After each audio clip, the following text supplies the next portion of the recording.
Hello दोस्तों, आपका डर कैफे में स्वागत है।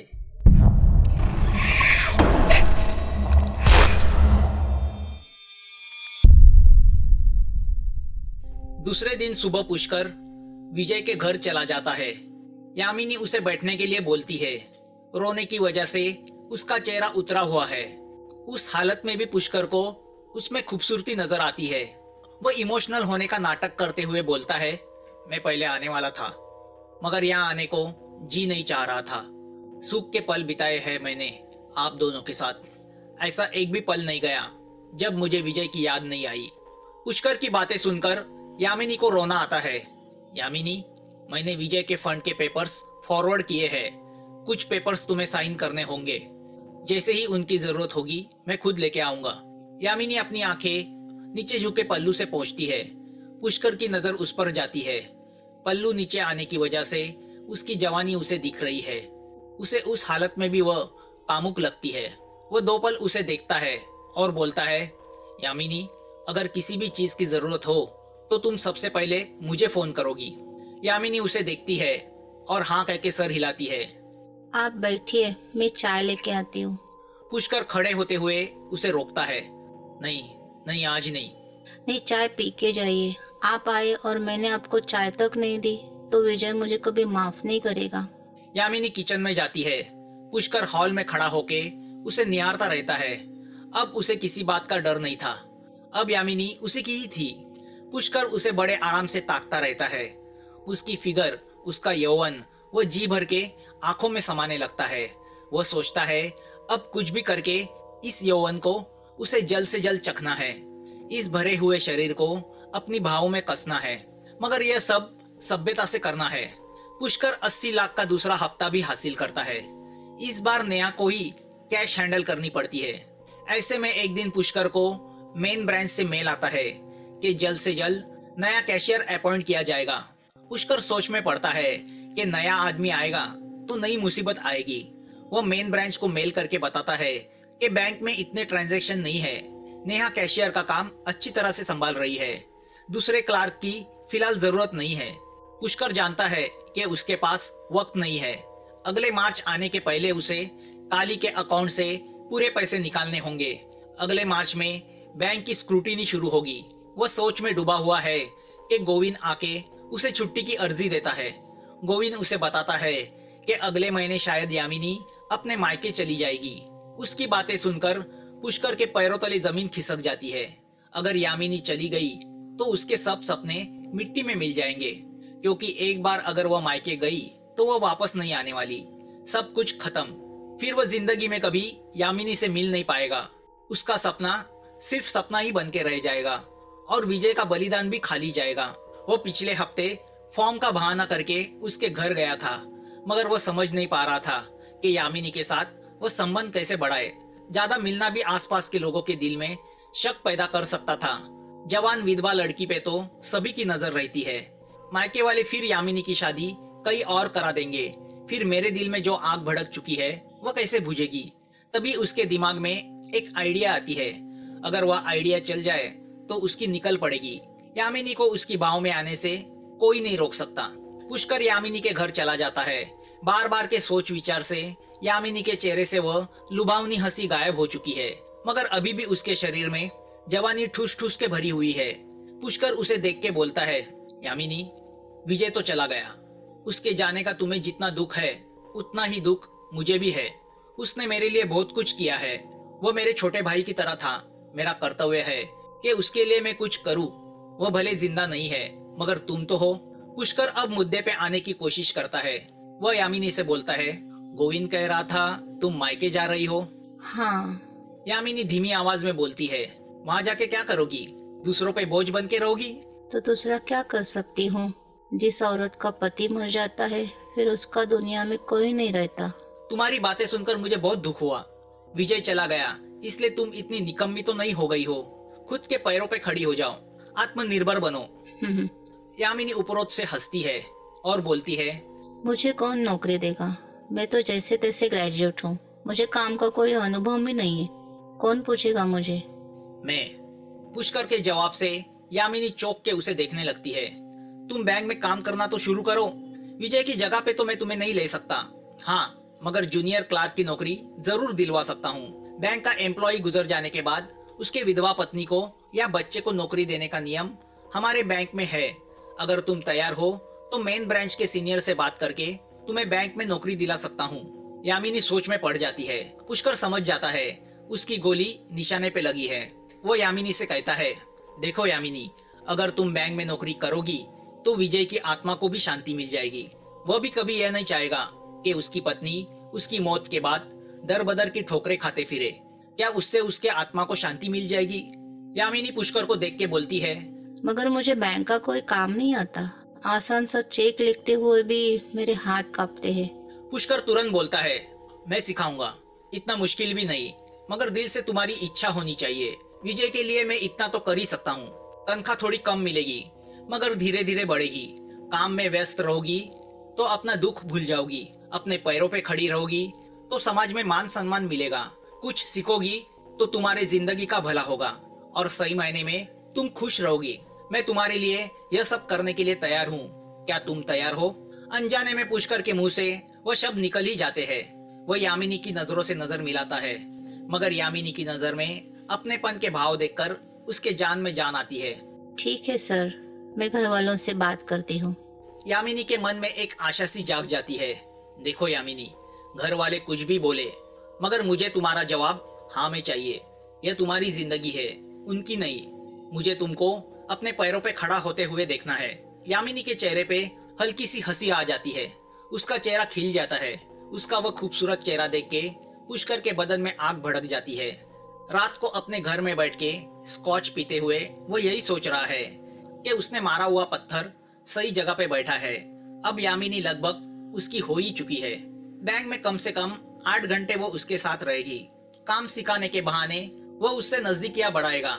पहले उसके दिल में अपना आदर बढ़ाएगा, फिर धीरे धीरे उसके दिल में हाथ डालेगा। ज्यादा जल्दबाजी अच्छी नहीं। यामिनी पे उसके स्वभाव का प्रभाव तो पड़ ही चुका है। अब थोड़ा इमोशन से काम लेना होगा। यामिनी का दिल खाली है और पुष्कर का बिस्तर। पुष्कर बड़ी मेहनत से मसाला लगा के बैंक के ट्रस्टी को पटा के यामिनी को बैंक में नौकरी दिला देता है। यामिनी के ससुराल के लिए तो विजय के जाने के बाद यामिनी एक बोझी थी। उसका नौकरी करना उनके लिए अच्छा ही हुआ। मानो दवाई के बगैर बीमारी चली गई। वहाँ मायके में भी वही हालत थी। यामिनी के भाई को भी उसे पाल पोसने में कोई दिलचस्पी नहीं थी। उसने भी उसे नौकरी करने की अनुमति दे दी। सबकी हाँ देखकर आखिर यामिनी ने बैंक ज्वाइन कर ली। यामिनी को बैंक में देखकर पुष्कर के जान में जान आ गई। अब आगे का काम कठिन नहीं था। पुष्कर पहले दिन से ही उसे काम सिखाने में लग जाता है। वह किसी ना किसी बहाने यामिनी को अपने केबिन में बुला लेता है और समझाने के बहाने उससे दोस्ती बढ़ाने लगता है। पुष्कर अपना तीसरा और चौथा विड्रॉल भी बैंक से निकाल लेता है। अब सिर्फ 70 लाख ही रह जाते हैं। रात को स्कॉच पीते पीते पुष्कर यही सोचता है कि अब जाके कई उसके सुख के दिन शुरू हुए हैं। पहले कुछ दिन काम सीखने के बहाने यामिनी पुष्कर के केबिन में आती रही और बाद में वह अपनी डेस्क पे कम और पुष्कर के केबिन में ज्यादा दिखाई देने लगी। विनीत, नेहा और गोविंद को भी यह बात खटकने लगी, मगर कौन क्या बोले। आखिर पुष्कर ने नेहा को कैशियर, विनीत को सीनियर क्लार्क और गोविंद को भी सैलरी में बढ़ोतरी देने का प्रॉमिस किया था। सबको अपने स्वार्थ से लेना था। अब पुष्कर का टिफिन भी यामिनी के घर से आने लगा। यामिनी रोज पुष्कर का पसंदीदा खाना बना के लेके आने लगती है और दोनों पुष्कर की केबिन में बैठ के साथ में खाना खाने लगते हैं। पुष्कर को लोगों से कुछ लेना देना नहीं था। उसे सिर्फ अपने स्वार्थ की पड़ी थी। दूर से बात करने वाला पुष्कर बातों बातों में यामिनी के हाथ को पकड़ने लगा। यामिनी को कुछ ऐतराज नहीं था। वह अपने बैंक की नौकरी से काफी खुश थी। घर में पैसे भी आते थे और उसका आत्मविश्वास भी बढ़ गया था। वह जानती थी यह सब पुष्कर की वजह से मुमकिन हुआ है। पुष्कर ने उसे महंगा वाला मोबाइल फोन गिफ्ट दिया तो वो फूले नहीं समाई। बैंक में चर्चा हो रही थी, मगर दोनों अपनी ही दुनिया में गुम थे। पुष्कर उस दिन का इंतजार कर रहा था जब यामिनी उसके बिस्तर पर होगी और वह उसके शरीर का स्वाद लेगा। और वह दिन आ भी गया। बैंक के कुछ काम के लिए पुष्कर को शिमला जाना था। 4-5 दिन लगने वाले थे। उसने यामिनी को भी मदद के लिए साथ ले लिया। मतलब वैसा ईमेल ही उसने मेन ब्रांच से हासिल किया था। यामिनी को भी शिमला देखना था। वो भी खुशी खुशी तैयार हो गई। बैंक की तरफ से होटल में एक ही रूम बुक हो गई थी। दोनों साथ साथ उसी रूम में रहने वाले थे। पहली रात पुष्कर नीचे बिस्तर बिछा के सो जाता है, मगर बिस्तर पे वो यही सोच रहा था कि यही अच्छा मौका है यामिनी के साथ बिस्तर शेयर करने का। 2 दिन वहाँ के ब्रांच में काम करने के बाद एक दिन का हॉलिडे उन्हें मिल जाता है। दोनों प्रेमियों की तरह शिमला घूमने निकलते हैं। उस ठंड माहौल में यामिनी की गर्मी पुष्कर के बदन में आग लगाती रहती है। शाम को पुष्कर वहाँ के एक शॉप से महंगी वाली वाइन खरीदता है। पहले तो यामिनी पीने से इनकार करती है, मगर पुष्कर उसे समझाता है कि वाइन तो अमीर लोग पीते हैं। शिमला आए हैं और बिना वाइन पी के जाएंगे तो क्या फायदा। वाइन शराब नहीं होती। पुष्कर की बातों में आकर यामिनी वाइन पीती है। आखिर वाइन शराबी होती है। एक एक पैक करके आधी से ज्यादा बोतल खाली हो जाती है। पुष्कर पुराने रोमांटिक गाने लगाता है। शराब की धुन में और गानों की मदहोशी में वह यामिनी को अपने साथ डांस करने के लिए इनवाइट करता है। शर्माते हुए ही सही, यामिनी पुष्कर के साथ डांस करने लगती है। वह यह सब माहौल पहली बार ही एंजॉय कर रही होती है। उसे वह सब अच्छा लगने लगा था। दुनिया के सब दुख वो भुलाना चाहती थी और उसके सामने जो शख्स था उसे उस पर अब भरोसा लगने लगा था। उसके लिए तो मानो यह एक सपना था। देखते देखते दोनों एक दूसरे की आगोश में चले जाते हैं। पुष्कर यामिनी की आंखों में देखकर हल्के से उसके होठों को चूमता है, फिर बस अपने होठों से उसके होठों को पीने लगता है। यामिनी अपनी आंखें बंद कर देती है।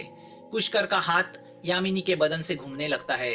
धीरे धीरे दोनों के बदन एक दूसरे में समा जाते हैं। फिर शिमला की ठंडी में दोनों अपनी आग बुझाने लगते हैं। सालों से पैसे पुष्कर के शरीर को मानो ठंडक मिल जाती है, तो यामिनी ने भी पहली बार जिंदगी में किसी पुरुष की उस आक्रामकता को अनुभव किया था जो उसे अच्छा लगा था। सुबह होश आने के बाद यामिनी को अपने किए पे पछतावा होता है, मगर पुष्कर उसका हाथ हाथ में लेके अपने प्यार की कबूली देता है। वह उसे वचन देता है कि वह उसे कभी नहीं ठुकराएगा। यामिनी उसके बहाव में समा जाती है। आखिरी दिन जब पुष्कर बैग से लैपटॉप निकालता है तो लैपटॉप के साथ उसके बैग से एक कागज नीचे गिरता है। पुष्कर वह कागज खोल के देखता है। वह काली प्रसाद के बैंक अकाउंट के फॉर्म की फोटोकॉपी होती है जो उसने बनवाई थी। पुष्कर फॉर्म देखता है। उस फॉर्म को देखकर पुष्कर हंसता है। उस काली प्रसाद के कारण वह आज करोड़पति हो गया था। तभी उसकी नजर फॉर्म पे लिखे काली प्रसाद के एड्रेस की ओर जाती है। वह शिमला का ही एड्रेस है। पुष्कर को उस दिन कुछ ज्यादा काम नहीं रहता, तो वह सोचता है कि चलो जाके देखते हैं यह काली प्रसाद है कौन। शिमला के नवबहार इलाके में दिए गए पते पे पुष्कर पहुंचता है।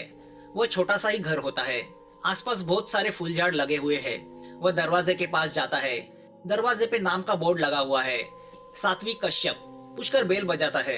अंदर से किसी औरत की आवाज आती है। कौन है? मैं अविनाश। पुष्कर झूठ बोल देता है। एक खूबसूरत सी गोरी चिट्टी औरत दरवाजा खोलती है, जिसकी उम्र 28 के आसपास होगी। वह दरवाजा खोल के पुष्कर को देखती है। कौन चाहिए आपको? काली प्रसाद यादव।